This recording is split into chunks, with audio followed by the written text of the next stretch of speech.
Bem-vindo à segunda parte do Projeto Empresa. Fica agora a conhecer os desafios da Cartrack, criada em parceria com uma empresa sul-africana.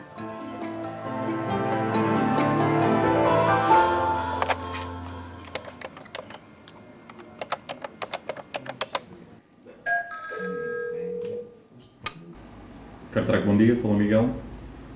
Sim, furtaram-lhe a viatura. Ok, diga-me a sua matrícula, por favor. Este é o primeiro passo para dar o alerta quando um carro é roubado.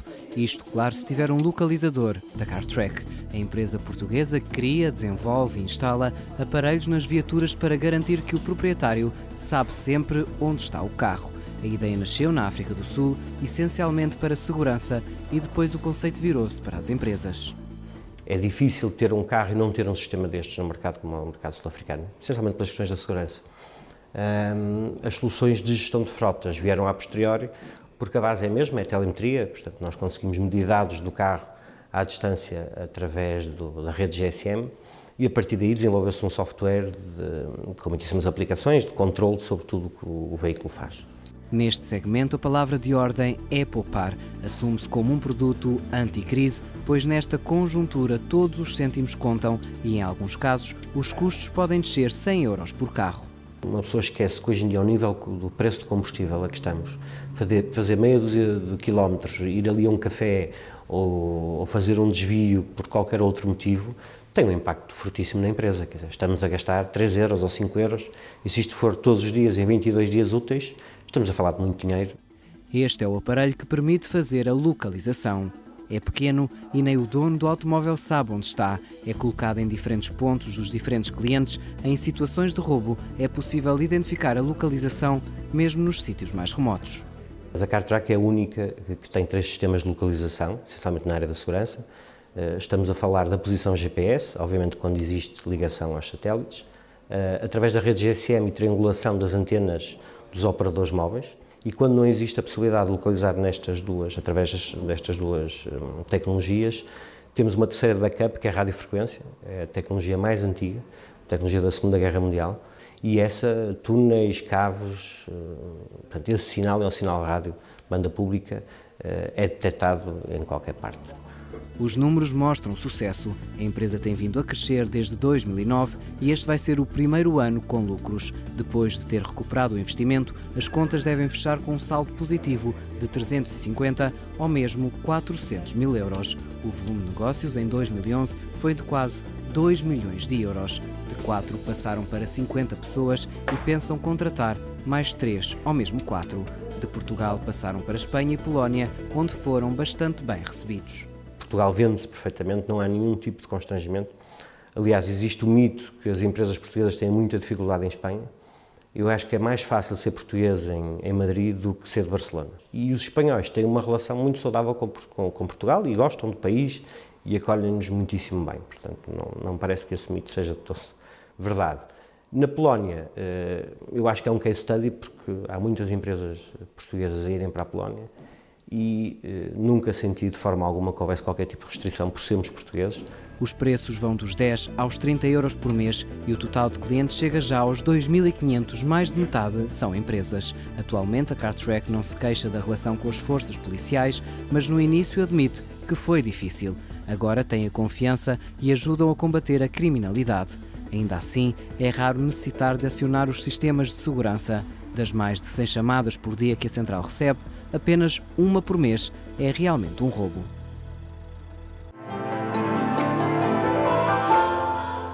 Apesar da lenta recuperação da economia norte-americana, o grupo das 500 maiores empresas atingiu um lucro recorde. Foram 824,5 mil milhões de dólares, de acordo com a revista Fortune.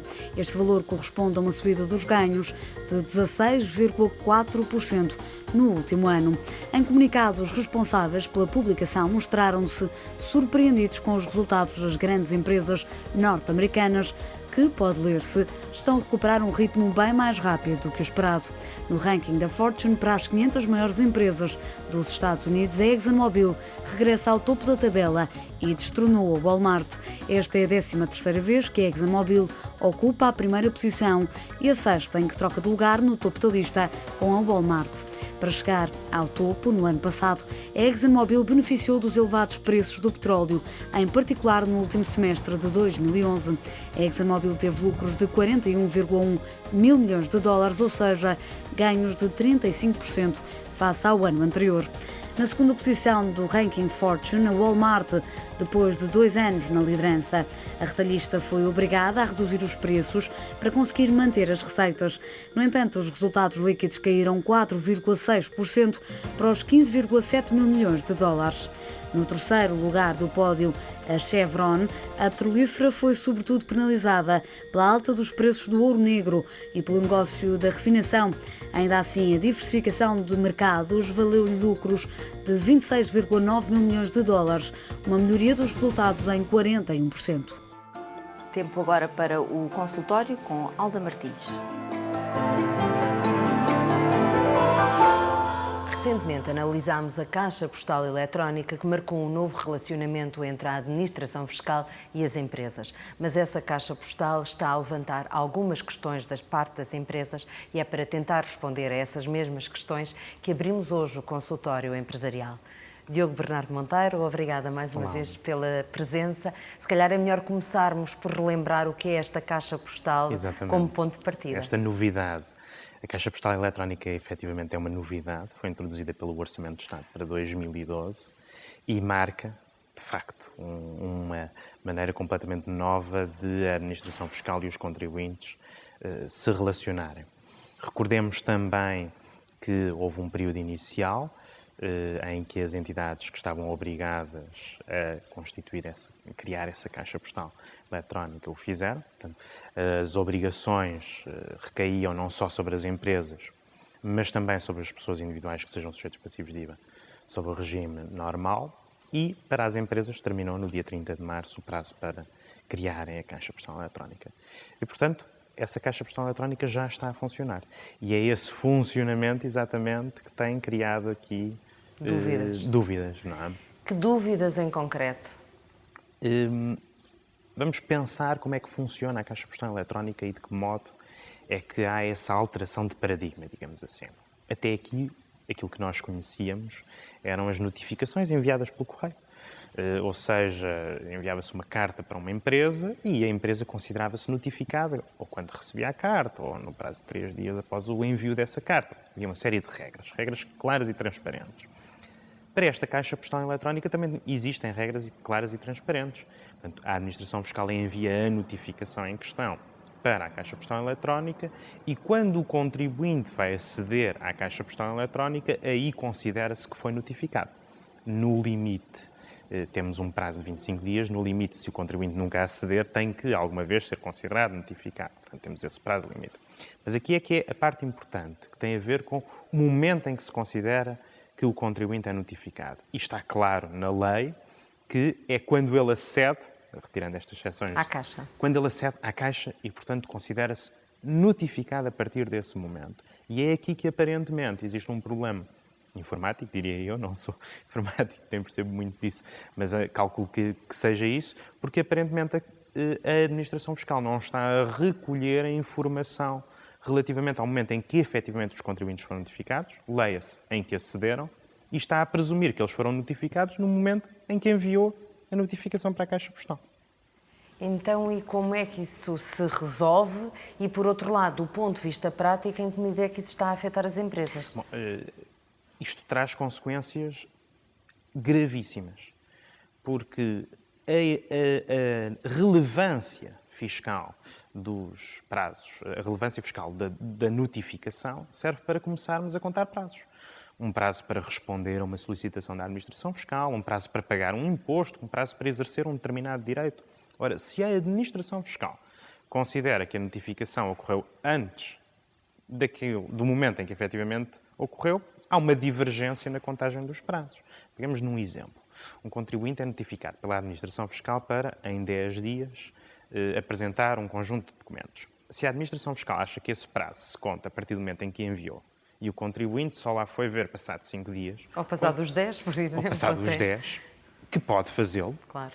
O prazo dele é completamente distinto. O prazo que ele está a contar é completamente distinto da Administração Fiscal. Ou seja, o contribuinte responde dentro do prazo que contou e que se encontra legalmente suportado, mas quando a Administração Fiscal recebe essa resposta, diz não. Essa informação foi prestada fora de prazo e, portanto, aplicam uma coima ao contribuinte. Ora, este é um dos exemplos. O outro exemplo é um prazo de pagamento que é ultrapassado e gera juros de demora, e as empresas que têm benefícios fiscais podem perder esses benefícios se tiverem dívidas ao Estado. Tudo isto depois pode vir em cascata. Ou situações mais complexas, como eu recebi uma notificação que me imputa uma determinada infração e eu quero me defender. Eu exerço o meu direito de defesa dentro de um determinado prazo. Se a Administração Fiscal acha que esse prazo foi ultrapassado, entende que eu perdi o direito a exercer essa defesa, ou perdi o direito a reclamar. Portanto, as consequências podem ser gravíssimas para os contribuintes se esta situação se mantiver. Então, e como é que podemos contornar ou evitar o problema? Há aqui duas coisas. Em primeiro lugar, o problema é da Administração Fiscal. A Administração Fiscal é que tem uma atuação ilegal. De timings, não é? É uma atuação ilegal, porque aquilo que está na lei é absolutamente claro e, portanto, o sistema informático é que se tem de vergar perante a lei e tem que ser adaptado à lei. A desculpa que nós muitas vezes ouvimos de o sistema não permite não é, obviamente, uma desculpa aceitável. No entanto, as empresas também não se devem prevalecer do facto de ser um erro da Administração Fiscal para deixarem estas situações avolumar, até porque elas vão, de facto, ficando maiores. E, portanto, o meu conselho a este respeito é que as empresas adotem uma atitude proativa.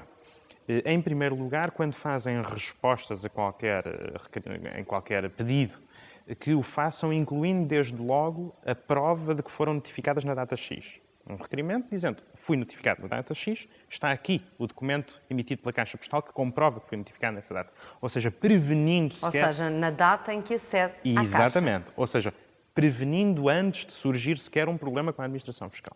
Mas se esse mecanismo não é possível, então aquilo que nós devemos ter é uma atitude muito proativa no sentido de resolver rapidamente os problemas.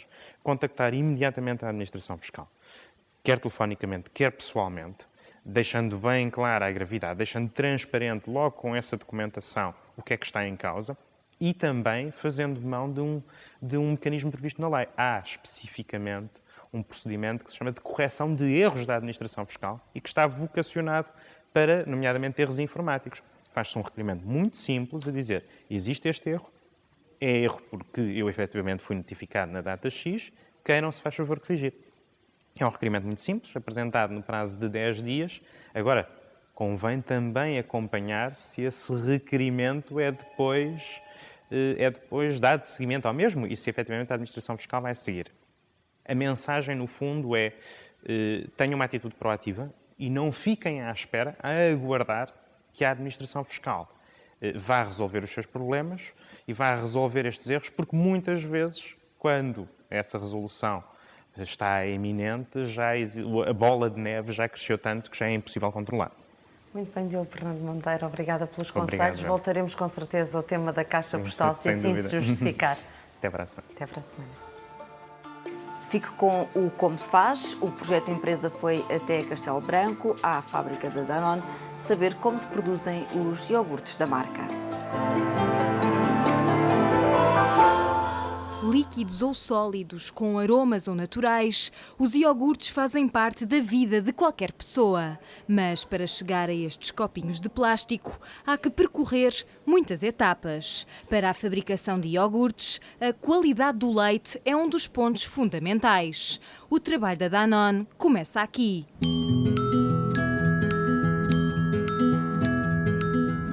Estamos num dos produtores de leite que fornecem a Danone. Aqui, no M-Rito, existem 500 vacas leiteiras ordenhadas 3 vezes por dia. Quer seja domingo, feriado ou dia santo, estas vacas fornecem 12.000 litros de leite por dia para a fábrica de Castelo Branco. O leite sai do corpo da vaca à temperatura de 39 graus e entra diretamente nestes depósitos, onde fica a arrefecer até aos 4 graus.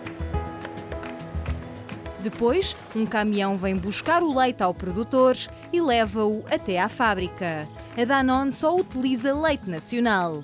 Desde que é ordenhado, o leite demora no máximo 24 horas até chegar à fábrica. Quando chegam às instalações da Danone em Castelo Branco, os caminhões de leite descarregam diretamente para estes silos. Antes, os operadores verificam se os caminhões estão selados para garantir que o leite está intacto. Depois de estar nestes silos, o leite entra por tubagem para esta sala para ser higienizado, pasteurizado e para separar a nata. Processos que servem para garantir a qualidade durante a conservação do leite. Nesta fábrica existem 5 silos com uma capacidade total de 500 ml de leite. A fase seguinte depende do produto que está a ser feito no momento. Neste caso, é o Danone natural sólido que está nas linhas de produção. Por isso mesmo, nesta sala é adicionada proteína em pó, porque a que vem no leite não é suficiente para produzir um iogurte sólido. Nesta sala, mistura-se o leite com a nata já previamente envolvida e o leite em pó. No caso de ser um iogurte açucarado, mistura-se também o açúcar. Para adoçar os iogurtes, a Danone recebe 200 toneladas de açúcar por mês. Depois, guardam-se os ingredientes já misturados nestes depósitos. Aqui, o leite está em constante agitação para misturar bem os ingredientes. Para isso, a Danone utiliza agitadores para 80 ml de leite em depósitos de 20 mil. Segue-se a fase da pasteurização do leite a 95 graus para matar os organismos patogénicos. Depois de pasteurizado, é adicionado o fermento nesta máquina. O fermento é elaborado especificamente para a Danone com 2 bactérias vivas, como exige a lei na definição de iogurte. A seguir à pasteurização e homogeneização, o leite com fermento fica 1 hora nestes tanques, em repouso a 4 graus. Antes de entrar na sala de produção, o leite é aquecido novamente a 36 graus. Quando na sala de enchimento estão a precisar de mais matéria-prima, o leite entra na máquina por tubagem. A fábrica trabalha 24 horas por dia, 5 dias por semana. No total, faz 1,5 milhão de iogurtes por dia. Os copos dos iogurtes são feitos aqui na fábrica. A Danone recebe o plástico em rolos. À medida que vai entrando na máquina, o plástico é aquecido. Depois, um cilindro empurra o plástico para o buraco do molde na passadeira. Um sopro de ar cola o plástico às paredes do molde. A seguir, o iogurte em estado líquido é despejado para 8 copos de cada vez e são selados automaticamente com o papel que serve de tampa. Depois, juntam-se embalagens de 48 unidades em caixas de cartão.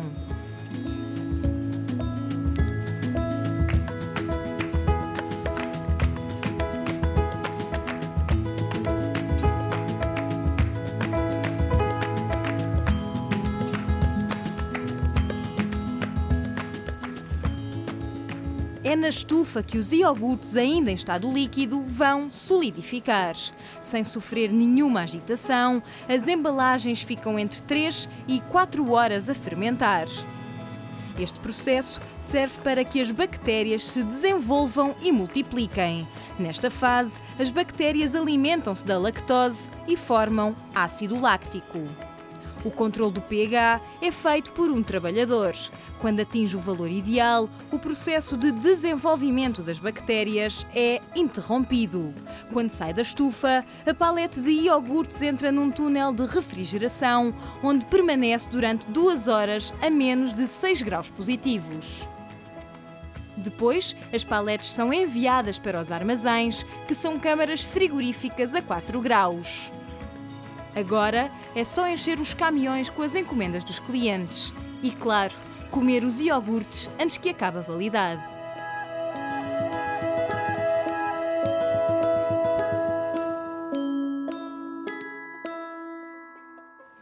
É o ponto final neste projeto Empresa. Já sabe, estamos todas as semanas aqui no ETV com novas histórias do mundo empresarial. Esperamos por si.